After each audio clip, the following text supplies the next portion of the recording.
महाआदिशक्ति वेद माता और परम पूज्य गुरुदेव के श्री चरणों में सत सत वंदन करते हुए आइए प्रिय सज्जनों, परम पूज्य गुरुदेव का जो लेख अखंड ज्योति पत्रिका में प्रकाशित हुआ मानवीय सदाशयता का लाभ आज भी मिलता है, इस शीर्षक से इसको आत्मसात करते हैं, समझने का प्रयास करते हैं।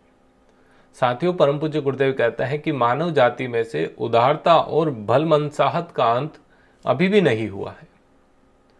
माना कि सज्जनता घट रही है, स्वार्थ बढ़ रहा है और लोग एक दूसरे के सहायक न होकर ईर्ष्या और शत्रुता का परिचय देने में अग्रणी भूमिका निभा रहे हैं। इतना होने पर भी अभी इस संसार में मानवता बहुत कुछ बाकी है और उसका लाभ उन लोगों को सदा मिलता ही रहेगा जो इसके अधिकारी हैं। गुरुदेव कहते हैं कि आवश्यकता केवल इस बात की है कि हम अपने स्वभाव को ऐसा ढालें जिससे दूसरों की सहानुभूति अनायास ही उपलब्ध हो सके। चालाक आदमी लच्छेदार बातें बनाकर एक बार किसी को ठग सकता है, पर बार बार ऐसा कर सकना उसके लिए संभव नहीं। आप बताओ, मान लीजिए आपको किसी चालाक व्यक्ति ने बातों में फंसाकर एक बार अपना काम निकलवा लिया, क्या दोबारा आप उसकी बातों में आएंगे?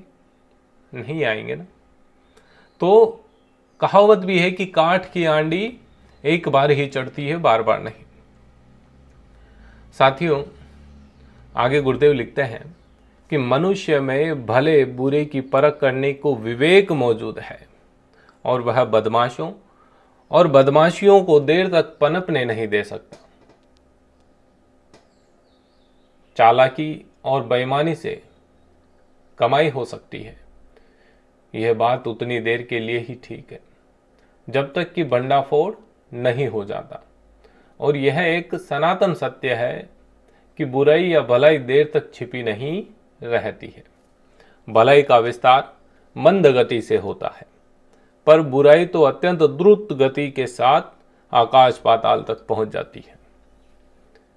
और इसलिए आमतौर से चालाकी और बेईमानी के आधार पर चलने वाले काम कुछ ही दिनों में नष्ट हो जाते हैं। उपभोक्ता और सहकर्मी ही उनके सबसे बड़े शत्रु बन जाते हैं। कहने का तात्पर्य है कि मानवीय सदाशयता सतोगुणी होते हुए, सद्गुणों पर चलते हुए, उदारता और भलमनसाहत के साथ हमें अपना जीवन यापन करना चाहिए। एक छोटे से लाभ के लिए किसी को ठगना, किसी के साथ विश्वासघात करना, ये बहुत गलत बात है और इसका नतीजा हमें आगे चलकर भुगतना ही पड़ता है। जैसी करनी वैसी भरनी, हमारे बुजुर्गों ने जो कहावतें बनाई है वो सत्यता पर आधारित कहावतें हैं।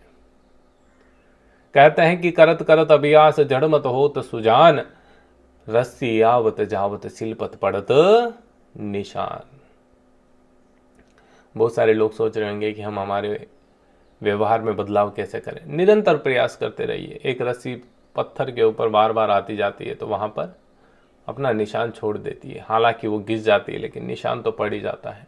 ठीक उसी प्रकार से अपने व्यवहार, अपनी आदत को बदलना जो है बड़ा मुश्किल कार्य है, लेकिन फिर भी आप यदि निरंतर प्रयास करेंगे तो उसमें बदलाव अवश्य होगा। जय श्री राम।